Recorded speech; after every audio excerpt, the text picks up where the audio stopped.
What's going on, y'all? I'm here with my man DJ Lico. We out here, my boy. I'm Chris Wallace, and I'm on the front lines of hip hop here with the Hype Magazine. What's going on, brother?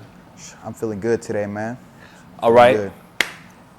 let's jump right into it, Lico. Let's get it. Come on. Tell the people where you from. Originally from the LA, moved to the San Fernando Valley when I was like 13. So I consider myself a little bit of both. Got love for both sides, and just been in the A18 since. So that's pretty much a landmark that I be repping in my music and all that. Okay, so why don't you break down for the listeners and the viewers out there the difference between LA and the Valley? It's crazy because as a kid, you always hear like the older people talk. And all I remember was like people saying like the Valley was softer and stuff like that. You know what I mean? And so moving to the Valley for me, it was like a whole different experience because as a kid, I didn't really have friends out here. It was all like LA. And so when I came to school out here, I was like the new kid, and not too many people like me. It was like the kid from LA, the new kid from LA. But I got cool with everybody. But like, I feel like every city got pros and cons. You know what I mean? Like every city got dangerous areas, every city got the good areas and all that. So it's really not, to me, I don't feel like it's a big difference. My family's still in LA and everything, so I go over there and I feel as comfortable as I feel here in the Valley too. So I don't really see the change like that. You know what I mean? And I mean, as far as the social media aspect, but to the people outside of LA, you're a staple in the West Coast community. Why don't you talk about that a little bit? Like, how did you grow up in hip hop and rap and reggaeton and all of the different aspects? Like when did your love of music start? The love for music in general is just it's my whole life. I've been surrounded by music in my family. My grandpa, he was a music instructor, and he was a band director too. So and all my cousins too, they all sing.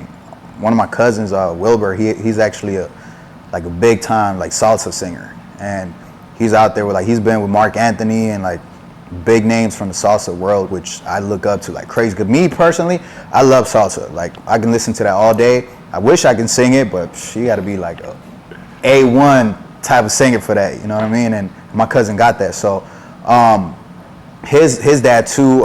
His grandpa was my grandpa's brother, and they all had a group together and all that. So it was. I feel like it comes in the blood. You know what I mean? Like the music. But as far as hip hop, I want to say when I was 10 years old probably, that's when I first heard about Nas. So Nas was my first hip hop artist ever that I listened to. So wait a minute, you're a West Coast cat that grew up in the 90s. Yeah. And favorite hip hop artist growing up is Nas. It's Nas. How did this happen? So, being 10 years old, whatever, I didn't, I listened to what my parents listened to, and Okay. I came up listening to disco, funk, merengue, salsa, cumbias, all the Spanish stuff too. So that's, as you grow up, you kind of listen to what your older folks listen to. But once I started hanging out with people, my neighbor, he was actually way older than me. He was 18, and he was from the neighborhood in a local area and everything, and he used to be washing his cars outside of my house all the time, just washing his whips and all that. And I'll come back home from school and I'll be seeing him washing his whips, and he had a sound system in his car, so that thing was thumping the whole block. Now it always come out, caught my attention, and I was like, man, what's that you always be playing? And he was like, oh, this is from Nas. So really, he was the one that was on Nas, you know what I'm saying? He knew about him and everything, and I didn't really know much about hip hop like that. And then he just started playing the music, telling me what songs they were and this and that. And then I started looking them up for myself. And I could literally say that's when I fell in love with hip hop. The rhythm, the lyrics, and I think I set the bar high for me, starting with Nas. If that's the first artist I'm listening to, now I'm trying to hear some A1 type of artist too, you know what I'm saying? So I feel like that was the beginning of of me listening to hip hop. How the transition happened back to the West Coast, I want to say the second artist I started listening to was Snoop. You know what I mean? Then it went to, doing my studies on Tupac and everybody else from the West Coast. So I started DJing about 15, when I was 15 years old. And it was just a bunch of parties, house parties, flyer parties. We used to throw our own parties too in the city. But it started getting crazy, because it's illegal parties. So we was out there really just, like borrowing people's houses. And if we didn't have a house, then go to an abandoned building or whatever and just throw a party in there, and it used to get packed. Parties used to get cracking. I used to have people from Crenshaw High School, Fulton, Valley High Schools, Birmingham, all that, like everybody pulling up to the parties, and they used to be jumping. So you got DJing from people coming from LA, everywhere, Inland Empire, right, Valley, as far and wide to come here. Yeah, and everybody, and it's crazy. It was like we were 18-year-old kids and everything, but people were paying $20 to get in at a house party, and we just kind of kept it going from there. At the same time, I heard Mustard was doing his thing too, with the parties and all that around the city, Northridge and all that area. So I heard about him, early on. YG used to pull up to the parties and do like house backyard parties and all that, performing there and all that. Ty Dolla $ign. And then later on in the years, I started DJing clubs, and I started running into Mustard, and now we're DJing together and all that. So I thought that was pretty dope. And this is early on. Yeah, this is early on. Like Mustard's still like DJ Mustard, DJing clubs and that's it. He hasn't had no hits yet, and this was before Rack City with Tyga. And so yeah, I kind of just started doing that, like the club scene after doing all the parties, house parties and all that. Man, from house parties, I went to weddings, King Says, I did all like the high school stuff, homecoming, prom, all that. Crenshaw High School, I was DJing all their prom events and all that, because my cousins, they all went over there too. If I'd have stayed in LA, I'd have probably been at Crenshaw High School too. And actually, fun fact, when I first met Nipsey back in the days, he introduced me to Coach Spoon. And then I went up to Spoon and I was like, "Hey, how you doing, man? Lico." And then he was like, "Oh yeah, I know who you are." I was like, "How?" And he was like, "Oh yeah, he used to come DJ at Crenshaw. He used to be a coach, I believe, at Crenshaw High School." Yeah, so he remembered me from back in the days and stuff. But yeah, so I just I moved on from all like that. I still like if it makes sense, I'll still do it, but that's not my main focus nowadays. You know what I'm saying? So like, kind of started working with like clubs only. So while working at clubs, that's when I started meeting a lot of people that kind of led me to working with like the different type of artists that I worked throughout the years. And I just seen like, I got together with my boy Dre Sinatra, DJ A-Man, Charisma. And then so I was there for the beginning of Young California, which is, that movement that's real like LA based, Central California, Bay Area. And then it was like a bunch of DJs that we would have the meetups, and then everybody will come together. We'll invite artists. Problem would come, I Am Sue, like the Bay Area dudes, and everybody will come out here and show love, Ty Dolla $ign. And so that's when I kind of started, Joe Moses, I started seeing that West Coast era, you know what I'm saying, that came from really from the bottom, and I saw it grow, you know what I'm saying. I was there from the beginning. And to this day, I still have communication with a lot of them, and it makes me happy to see everybody in a good platform. You know what I'm saying? So, when hip hop and rap music transitioned back from the South and the East Coast, now it's the West Coast turn. Right. So, early 2000s, Game is on fire. Then you got a whole lot of movements coming. Then you got the Backpack Boys, but right. This real inclination of hip hop that is still, essentially running the game right now. Right. This movement is coming. So this being the 50th year of hip hop, how important was it for not just with the DJs, but it seems like everybody coming together with a real love of music, yeah, and it's building this this movement in an incubator? Like what is that like? I think that's probably the best part about it, because at the end of the day, it's like music is a way of expression. You know what I'm saying? And I feel like the only way people were able to establish it back in the days and fight for it to still be alive today was through unity. You know what I'm saying? Back in the days, people was really like helping each other, and I feel like that's kind of like the resemblance of how we started doing it with Young California and the other DJs in the West Coast, and just really people that support the movement. And you know, a lot of us, we ate, we had food on our table through hip hop, and so to me, it's like hip hop means a lot to me, and I take it like, I don't take it lightly. You know what I'm saying? Like, I really ride for hip hop, and especially this West Coast movement. Like, I see a lot of new West Coast artists, and I'm happy to see so many new cats just come out and do their thing.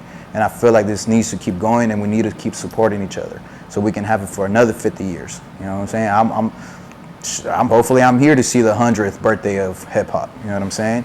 And so yeah, I think it's really important for all of us to stick together in this West Coast movement. And we say supporting each other, like what does that mean? Especially the people that are already in position. I feel like a lot of times they feel like ain't no need to go back or to reach down and give a helping hand to the upcoming artists. And I feel like it's two different type of people too. The ones that go like, man, like all that new music is trash, and the ones that try to reason with it, because we're not in the same times as before. So we have certain artists, you know what I'm saying, like my boy King Lil G, like he's always looking out to like help younger dudes, you know what I'm saying? He's like, he literally goes on YouTube and sees like, all right, so who's new? Like, come on. He asks the DJs and everybody like, who can I do a feature with? You know what I'm saying? Who's up and coming that makes sense for me to go out there and make a feature with them?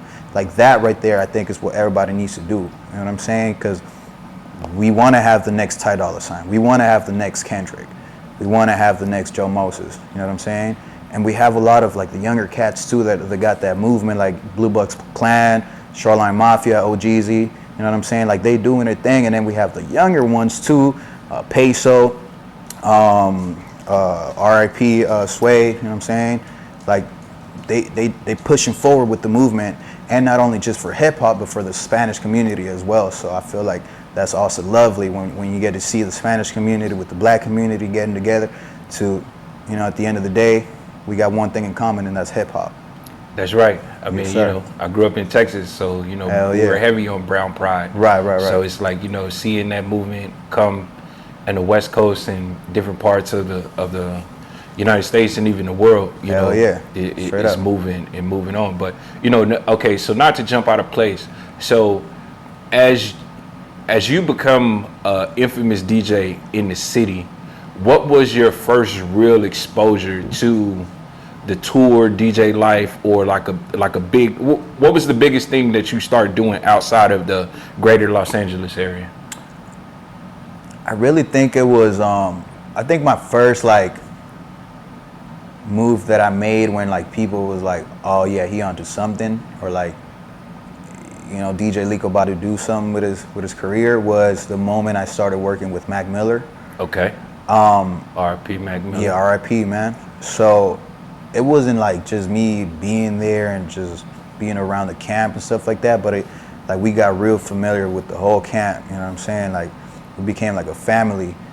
As a matter of fact, another fun fact, my Snapchat name to this day, I made it when I was, you know, back in the days with Mac, and you know he used to have the Most Dope Family. So my Snapchat is still most dope Lico. You know what I'm saying? Because it came from that. Like we was really like up and down. Like we'll go do shows in San Diego, and then we'll like rent a Sprinter van, take turns driving and all that. So it went deeper than just me knowing them, just saying like, oh yeah, I know Mac Miller. You know what I'm saying? Like nah, like we really capitalized on like even like parties. You know what I'm saying? Like we had MTV pull up to the crib, to Mac Miller's house, and record everything. We did a end of the world party. I remember 2012 how they said the world was gonna end or something like that, and then we're like, all right, well, let's end it with a bang, and we threw a party. MTV came through. Everybody was there. Tyler the Creator, Miley Cyrus, Taco, Dom Kennedy. We used to throw some good parties at his house, and then so that ended up going into the MTV show that he ended up having, which was Mac Miller and the Mosdale Family. So when that happened, and I was on episode 2, that's when people were like, hold up, bro. Like, I started getting calls left and right. Like, you on MTV, bro? Like, I just saw you on TV. I just saw you on TV. All type of text messages and all that. So I feel like that was kind of like the outside of just, you know, my hometown or whatever. Like, people got to see me on a different platform. And it kind of motivated me to, like, really step out of the plate, think outside the box and be like, all right, there's many more things I can do than just DJ at a club, not to throw shade on a DJ that's focused on DJing on clubs only. You know what I'm saying? But I felt like for me is like I needed to break out of that box and just go further than that. Because MTV is another level, and I mean, you know, back then Mac Miller, early grassroots, another level stuff. You know, the stuff he was doing with Wiz and you know all this stuff is early inception. So you know, Lico's there. He's right there in Mac Miller's crib, but when you turn the corner, you're also in Crenshaw and working with this grassroots guy named Nipsey Hussle and this All Money In. So explains how. Oh wait, before we go that far, talk about how is it seeing yourself on TV with people that you just normally hang out with. And I guess because like you said, you could meet a whole bunch of people in LA, but to truly know them and interact with them and know their personality, that's a little different. But then when the cameras get involved and now you get to see yourself outside of yourself with people that, you know, y'all just normally kicking it at the crib. What is that like? You know, it's funny. I just had a conversation about that yesterday with one of my homies because he was just kind of telling me how he works with certain artists too, and when people see us, it's like they find a connection to kind of like whoever we work with. So they might like, I don't want to sound like cocky in a way or something like that, but like some people will get almost like starstruck when they see you, you know what I'm saying? And that's cool, but the point I'm trying to make is like, for example, like let's say King Lil G, for example. Like that's my dog, you know what I'm saying? Like family type shit, you know what I mean? And to the point that like we've had conversations with G where like, damn bro, like I really be like forgetting you're an artist. Like I really forget about it because you're my dog. You know what I'm saying? And that's not to take away from his artistry or anything, you know, from his hard work that he's put in for so many years. But it's just like, you know, we boys. So, but someone on the outside, you know, like, damn, bro, like you, like someone that's his fan. Yeah. Like, you know G, you know King Lil G, that's crazy, bro. How was it hanging out with him and this and that? And it's like, I don't pay it, like, it's normal, you know what I mean? Right. So now going back to your question, when I see myself on TV, you know what I'm saying, and like on some MTV channel and stuff like that, and then I'm like, I'm feeling the same way they were feeling about me now. I'm feeling the same way about myself now. I'm just like, damn, bro, like I'm really on TV right now. You know what I mean? And then so it's an amazing feeling. You know, if you ask me, like I feel like it's definitely something that gasses you up to keep going and reach different heights. Feel me? Righteous. Yep. Okay, so grassroots right there with Mac Miller. You grassroots right there with Wale as well. Sir. The different dynamics. How did you meet Wale? I actually met Wale through Mac Miller's camp. Okay. Yeah, so one thing I guess not too many people know about me, I cut hair too. I'm not a barber, but I cut hair.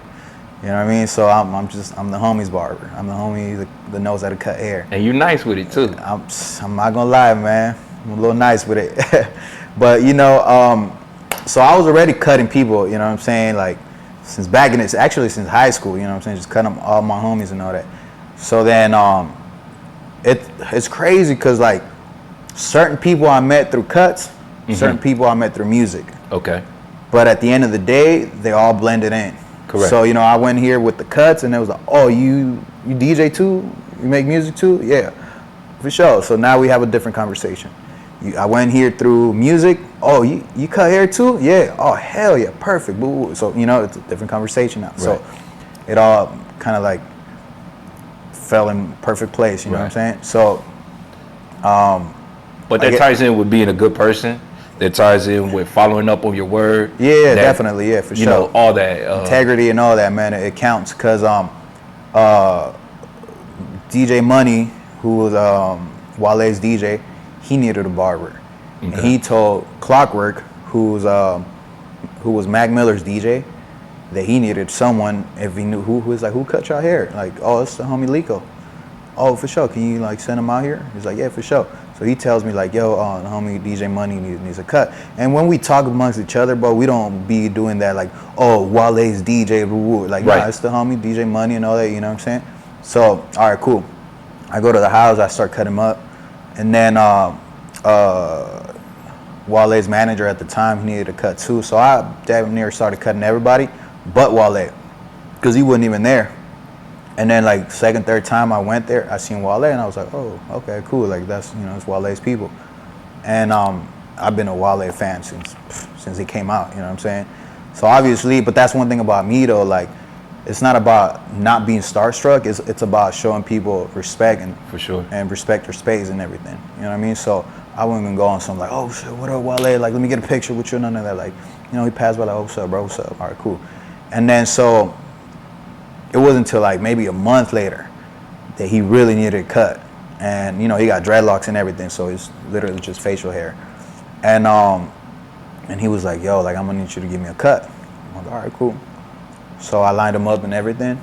It was my first time, so I didn't really know how like he liked his beard and all that, and I think I went too short. And he looked at it and he's like, it's cool, I like it, but it's a little shorter than usual. And I was like, all right, my bad, bro, you know? So in my head, I was like, all right, I blew that one. Like, I'm not gonna cut his hair no more. But like, you know, his manager started calling me more often to cut hair and everything. And then like certain shit happened where like his manager wasn't there anymore. So now it was like he was hitting me up personally. Okay. Yeah, Wale. And then after that, he's just like started seeing like how I move, how respectful I was. He kind of like saw my credentials too and everything. He seen my style too, because one thing about Wale, and I think we all know that, you know what I'm saying, he a god when it comes to the style, you know what I'm saying, to fashion, sneakers and everything. Yeah. So he really cares about presentation, you know what I'm saying, and that's good, because that's how I am too, you know what I'm saying, and it ain't about like, it's not just about brands at the end of the day, because right. You can have all the most expensive brands, but if you don't know how to wear it, like my boy, like it ain't it, you know what I'm saying. So that's one thing he because I wasn't like rich or some shit like that where I'm wearing all the flyest, like most expensive clothes, but I'll still be looking fly. So that's one thing that he personally told me, like, this is when I was still cutting hair, right? I'm still not a DJ to him or nothing like that. And he kept asking me like, damn, bro, like you look fly, bro. Like you always got some sneakers on, like you always looking good, like, you know what I'm saying? Like what else you do? Oh yeah, man, here I come, you know what I'm saying? So I DJ too, I produce. Oh, for real? Yeah, all right, cool.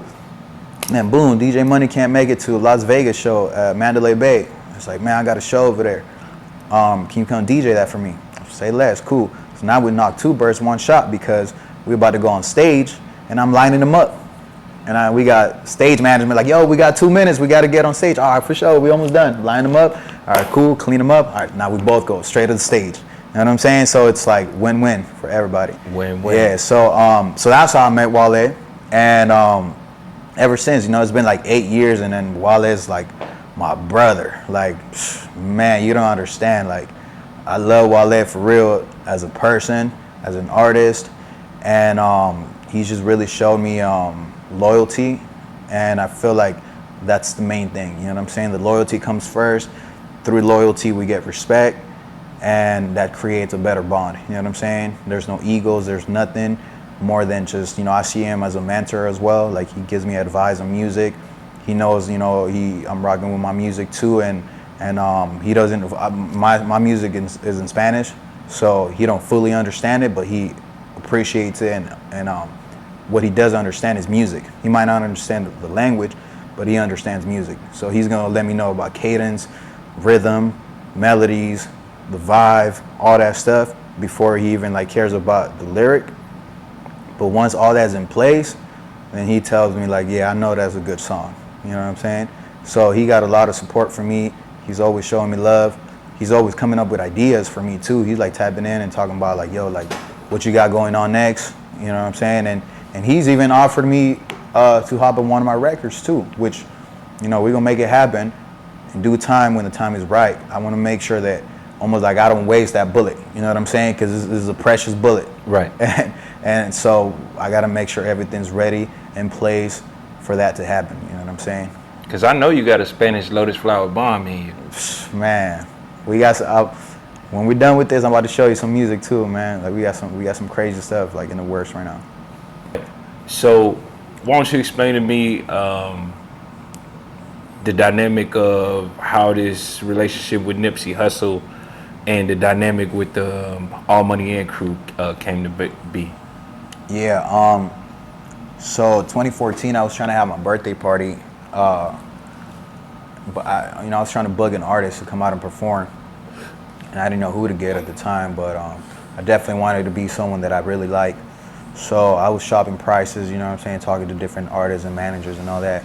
I actually hit up DJ Ill Will too about Kid Ink, because Kid Ink was popping at the time too, and I didn't know anybody that any direct contact to Nipsey. So Kid Ink threw a homie price, but it was still crazy, so I couldn't do it, which I respected. You know what I'm saying? Because Kid Ink was definitely hot at the time, especially, and I respect it. I ain't even mad at it, but. I kept shopping around, and I finally found a contact, found George Panici, and I told him about me trying to have Nipsey perform and everything. And he was like, yeah, we can make it happen. I'm like, all right, cool, perfect. So, we kind of worked out a price where I was still crazy, but, I was comfortable enough to be like, all right, let's run it. Because I definitely want Nipsey to come perform at my birthday party. You know how crazy that would be. And this was right after like Crenshaw mixtape and all that stuff, you know what I'm saying? So I definitely need Nipsey to come perform my birthday party. So the crazy thing is that I booked them, didn't even do a deposit, did the whole payment just based on faith, because I didn't get no paperwork or nothing, it was just like, here, and I just hope to see you at my birthday party. And then, I just had to go with my guts and trust him. And you went all money in. Yeah, I went all money in right there. So went to Hollywood, talked to so many different clubs, different promoters, owners, and everything. And every time I would bring up the fact that Nipsey was gonna come perform, they'll turn me down quick. Like, nah, we can't have Nip perform here. Like, why? And it's just like, nope, we can't have Nipsey perform here. I go to the next club, and the same story. And I'm like, damn, like, why am I not trying to let Nipsey perform out here? Like, it's his city, bro. Like, and then so, they try to put it all on like gang-related stuff. That's why he couldn't perform or whatever. So, I was arguing because it was like, bro, like, I've been to every Nipsey concert and everything's peaceful. Everything's just all about the music. It's all love. All his fans are like young people, kids, and everything that just we there for the music and nothing else. You know what I'm saying? All his concerts is just like good vibes and everything. And you've heard of a lot of stuff happening like at a Chris Brown show. You know what I'm saying? He's an R&B singer, and he can come perform at all these clubs. But a lot of his shows, like we've seen on news how like stuff went down. You know what I'm saying? Right. Maybe some gunshots, whatever. People can stab with fights, whatever might be the case. But stuff always went down to different shows, but not Nipsey's.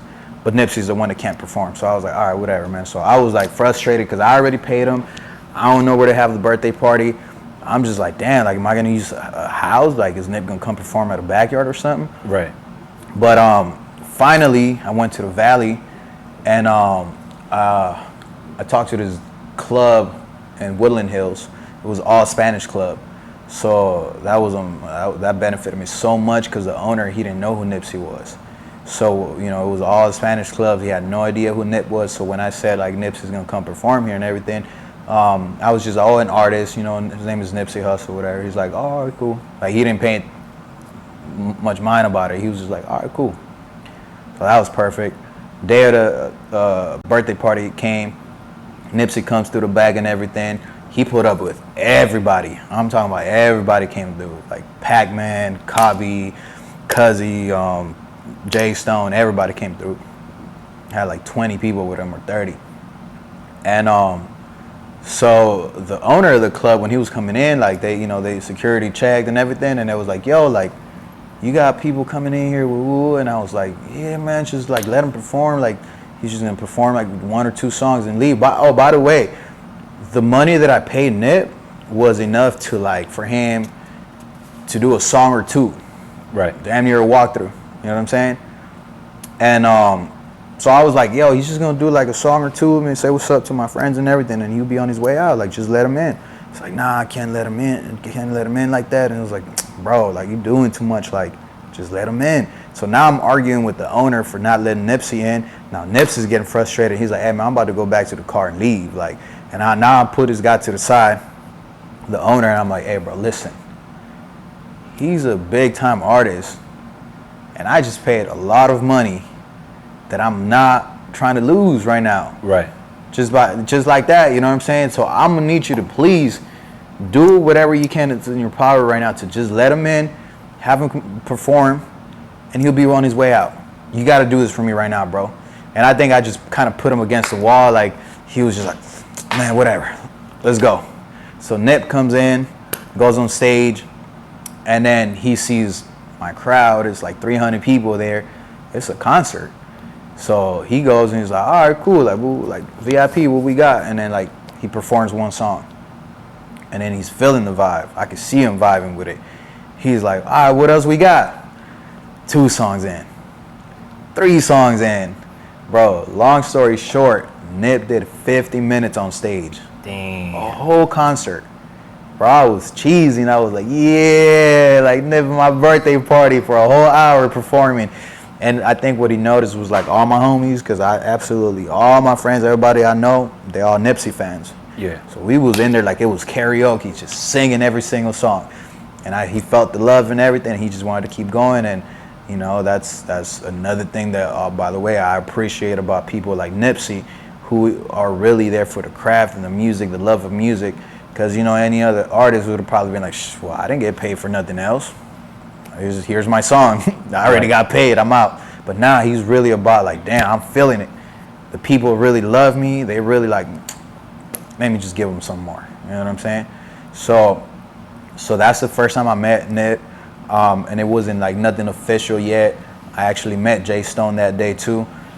Jay Stone, I'll Get Right was one of my favorite songs in the Crenshaw mixtape.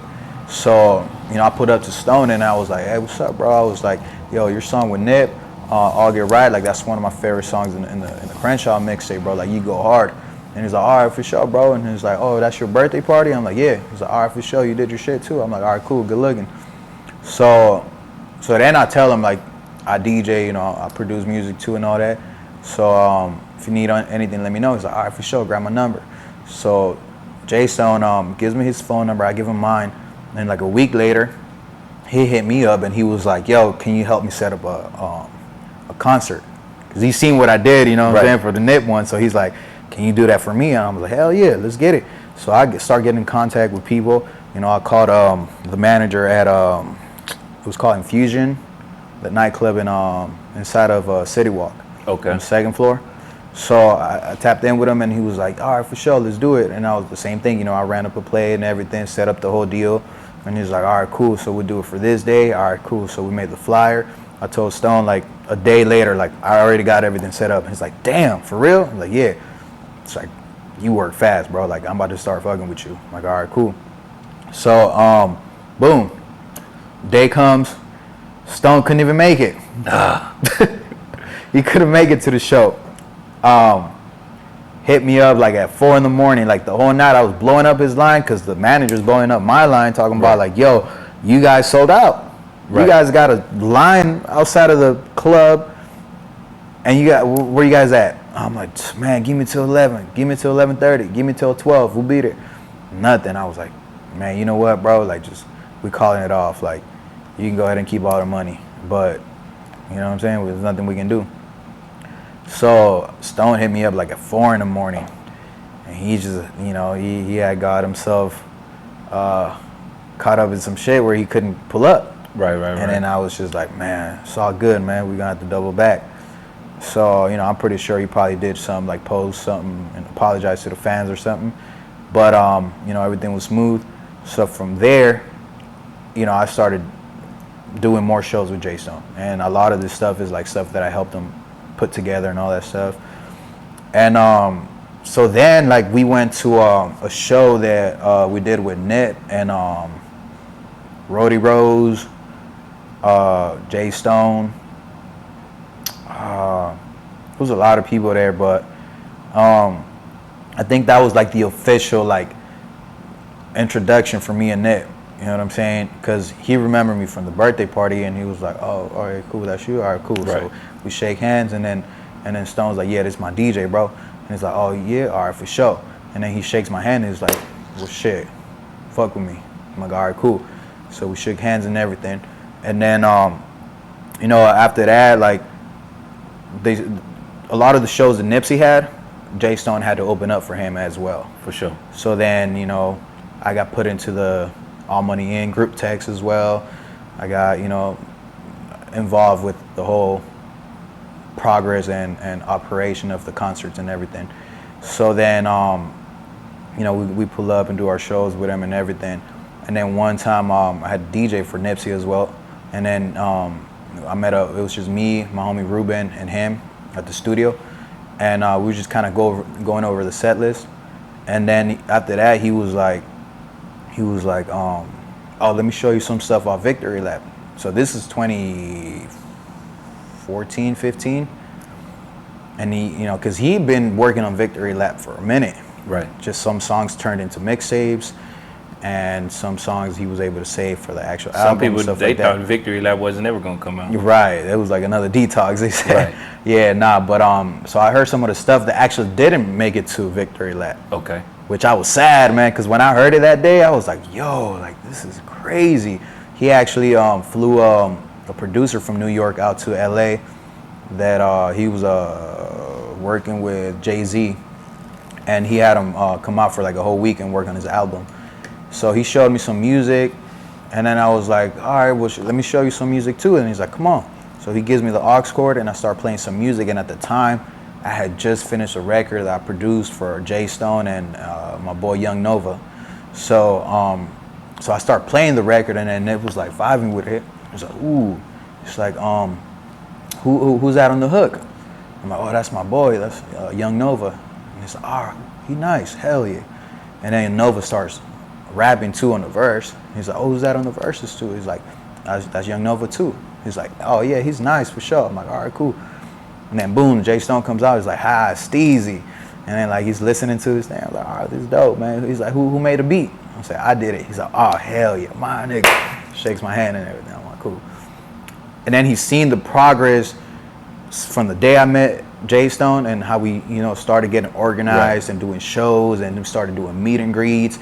We started like just really having like an organized progress, you know what I'm saying? So then he's seen how like I was on top of Stone, like telling him like, come on, bro, like let's stay out of trouble, you know what I'm saying? Let's focus on the music.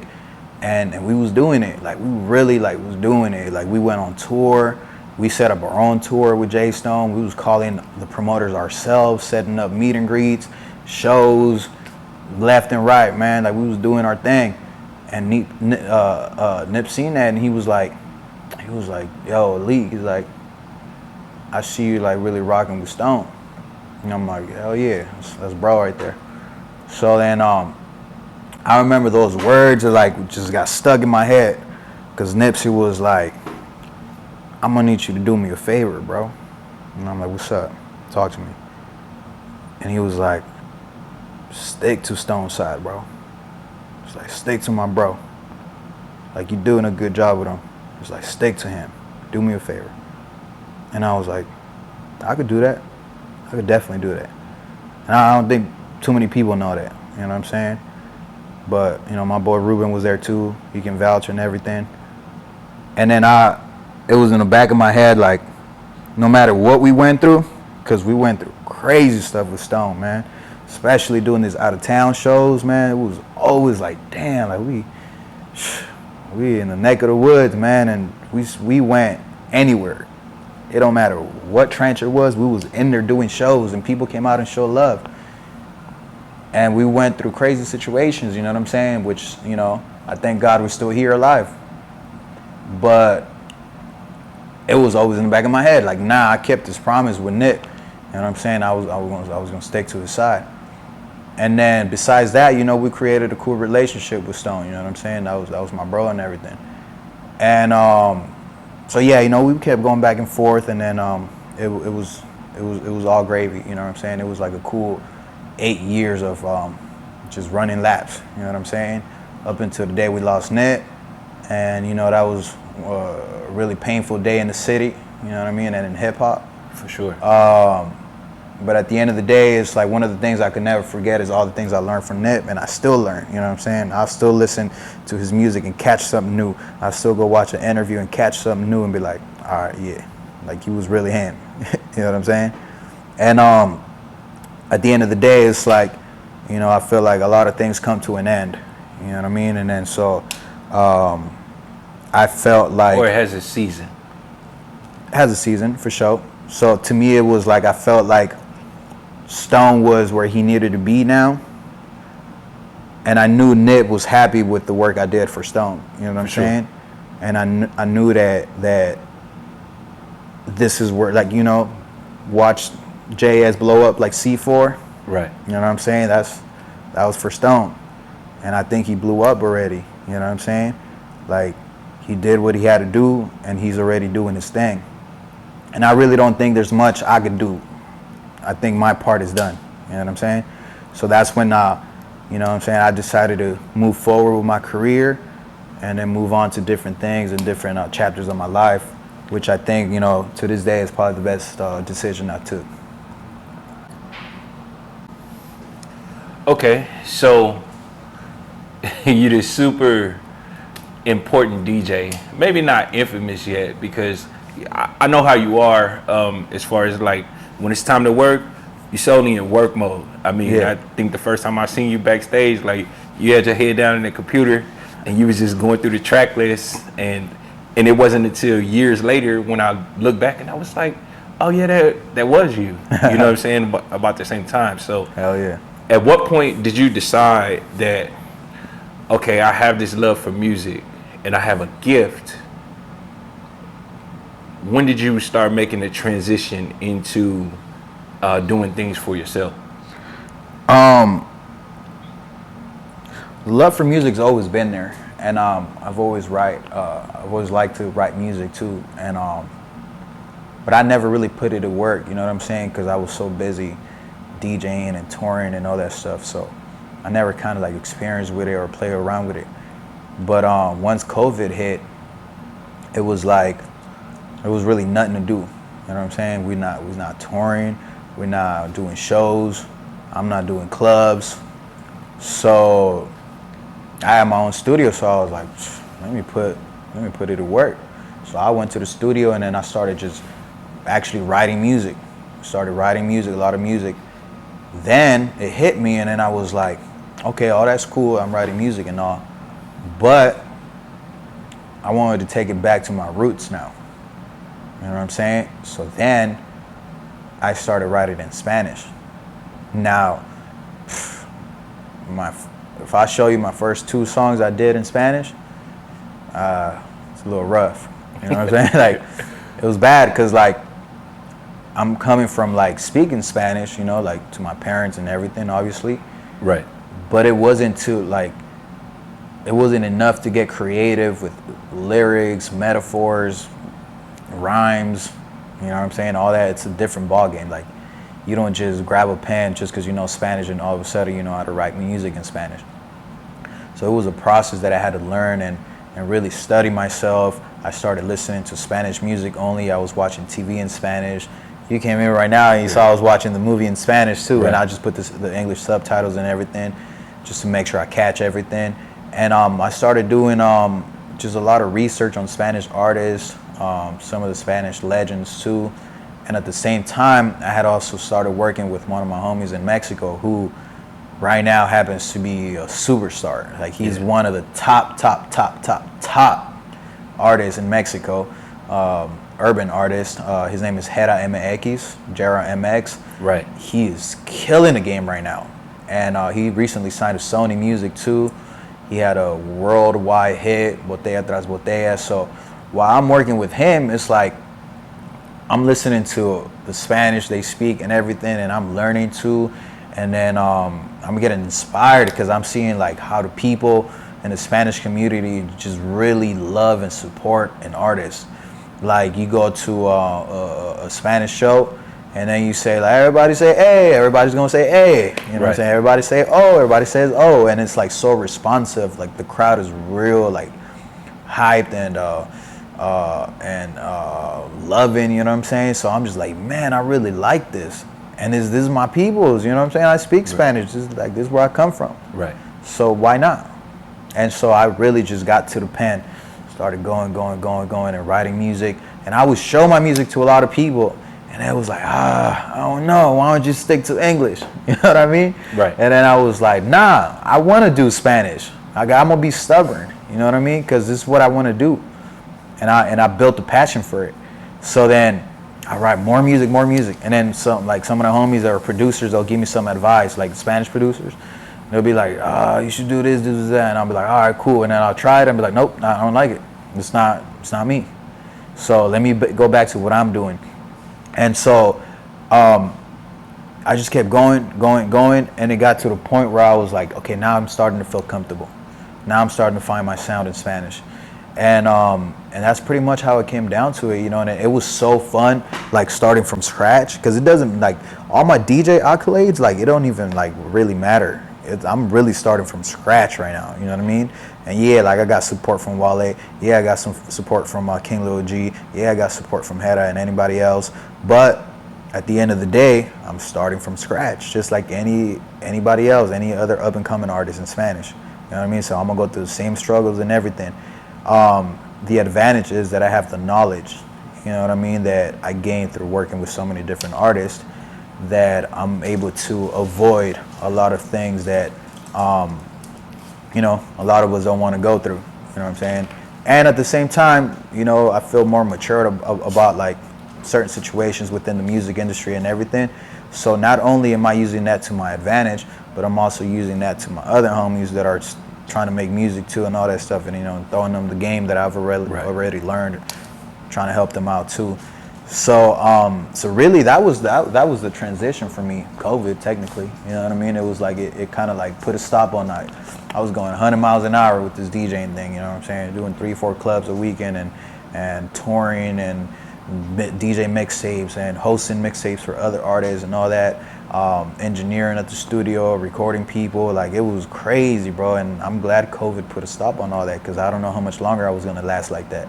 Right. And I feel great. I feel happy. You know, I'm at a very peaceful space in my life right now, and I'm actually excited for everything, because I'm creating new music that at the end of the day, it's like people are either gonna like or don't like. You know what I'm saying? But that's the gamble, you know, that I'm willing to take with music, and here I am right now. I'm dropping a new album, and this album is crazy because a lot of these songs I recorded them when I first started in COVID, but I just sharpened them up to make sure that, you know, they're up to par. And then one of them is exactly how I recorded it. Like, what was it, like? Right. 4 years ago, right?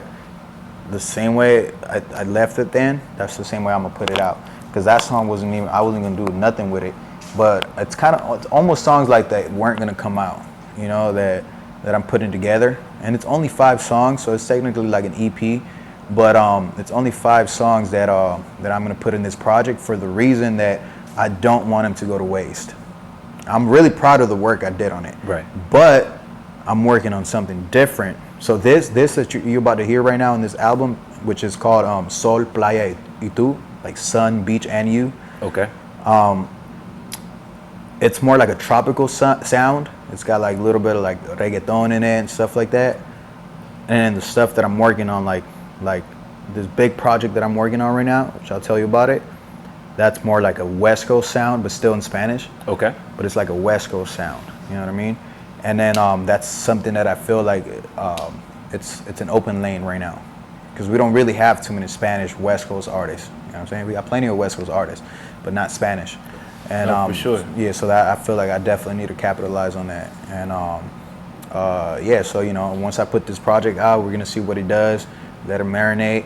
And while we're doing that and putting the promo on this one and all that, I'm finishing up the next project, which before I release it, I'm actually gonna have to go and present it to certain people that I've already had 2 different conversations with, and we'll see if we can move forward with them. And hopefully, that's the route that we're gonna take. If that doesn't work out, we're still gonna put it out. You know what I mean? Yeah. I mean, throughout my world travels, I've been seeing that even still to this day, like 80% of the other countries in the world, they still consume a whole lot of disco. Yeah. And it's just like that they're just now catching up to the 90s era of rap, as far as the whole majority of the country. Mm-hmm. So, when you're talking about I don't feel that you're marketing specifically to a Latin demographic. I just feel that you're embracing your roots because, right? English is your second language. Right. But like you said, like just how, we talking English, mm-hmm. There's slang and different parts of, different from LA slang versus Texas slang, Memphis, East Coast and all that. It's just all different. So how do you think that you're able to capitalize and embody like the entire culture? Because it's not just Mexico, right. Ecuador and Peruvian, and I feel like exactly what you said. It's more about the culture than a language, and because if you think about it, if you look at the other side of the picture, you got Mexico, you got Venezuela, you got Spain, you got Colombia, Peru, Argentina, who are really big on hip hop, and all these guys, what they look up to is the English music. Right. You know what I'm saying? Like they up to par. They know about the Biggies and the Pacs, and they know about everything that's going on right now. Of course, Snoop, whole world knows him. But point is, just as much as they know about all of our music, and a lot of them probably don't understand it, the lyrics. You know what I'm saying? But they just get moved by the rhythm and the love for hip hop. And I feel like that's really what I'm going for. Like, yeah, I'm gonna do the music in Spanish, but I'm not like just catering, just to Venezuela, just to Mexico, just to El Salvador, just to Colombia.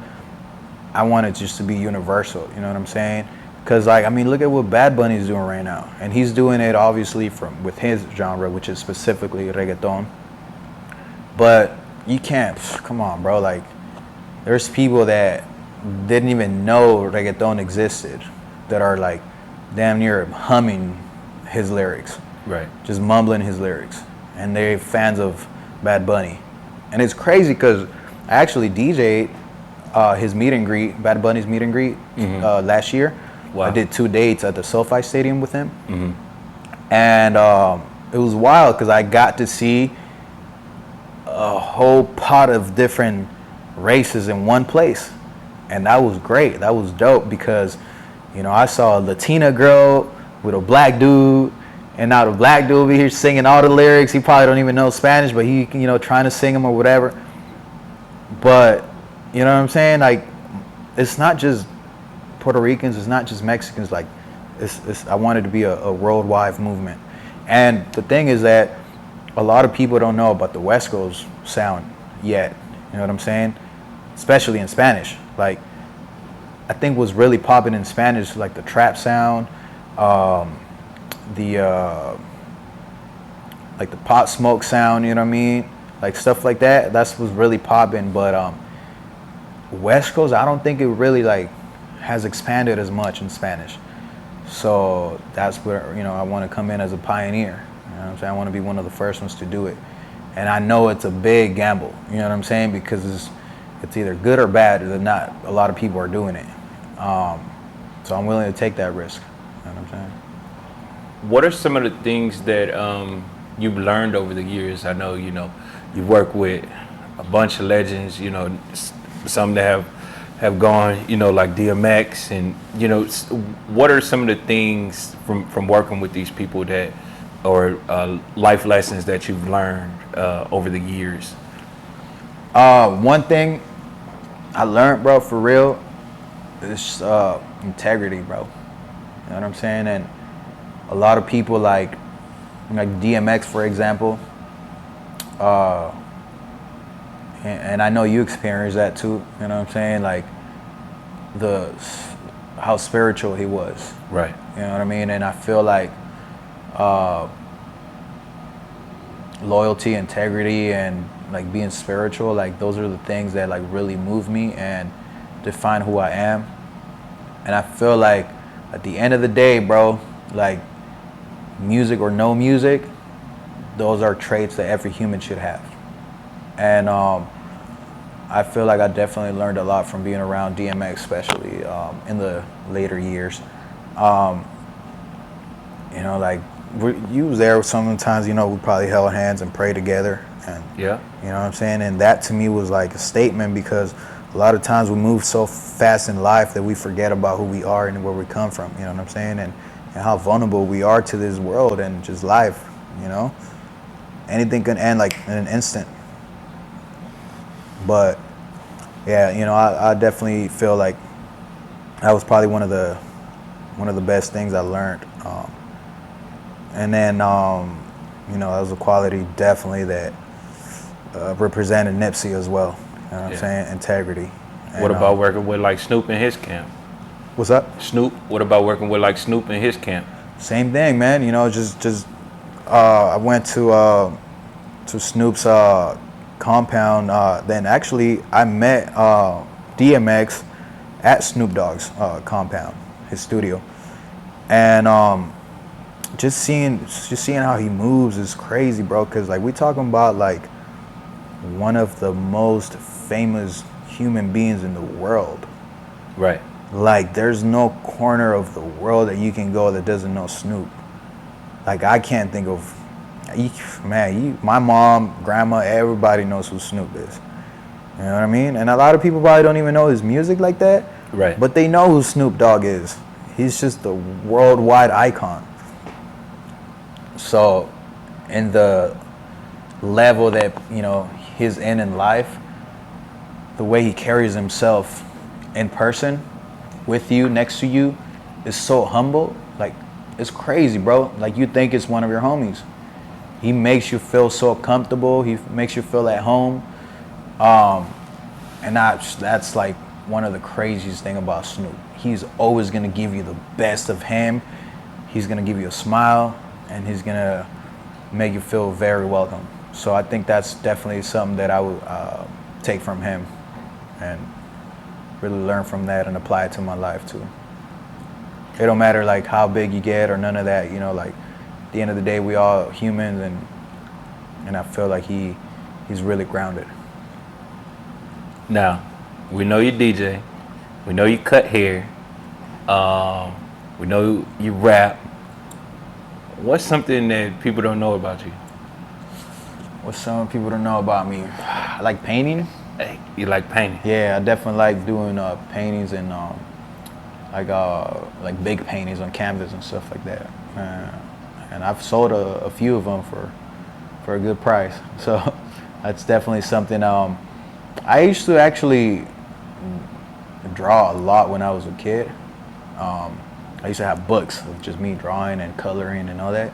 My mom actually thought I was gonna be like a paint artist or something. And I kind of just left it alone, as I was like busy DJing and all that.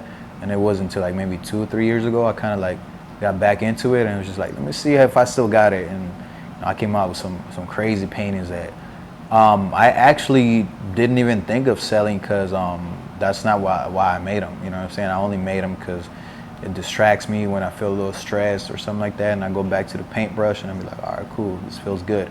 And I could spend hours, like 3-4 days painting in one painting, just staying focused on it. And so I finished a few of them. And there's this jeweler in LA that he seen my work and he's like, oh, yo, like, how much you selling those for? And I was like, wasn't even trying to sell them or nothing. But he was like, nah, man, like, you can sell this for a lot. And I was like, all right, well, like, what do you think? And he's like, I'll buy one from you. And I was like, all right, cool. And then so he's like, how much? And I was like, bro, like, I don't know, like, how to price my art. You know what I mean? Like, it's my art, I don't know. And so I gave him a price that I thought was kind of high. And then he was like, how much? I'm like, this much. Nah. It's like, don't put your work down like that. He's like, I'm gonna pay you this much. He paid me 3 times what I was asking for. Right. And that was like, damn, that was eye-opening for me, because I was like, he appreciates art. You know what I'm saying? So it's not really just about the money, but it's the value that he sees in the art, because right. I'm sure he knows what it takes to paint some of these pieces and how long it takes. And besides that, I would call it the talent, you know, to be able to do it. So, you know, it kind of like just got me to want to do more paintings. I still haven't done like a big amount to sell, just because I don't really have the time for it. But I guess that's a skill or something that I have, but not too many people know about. And you also design clothing too. Yeah, that's for sure. Hell yeah.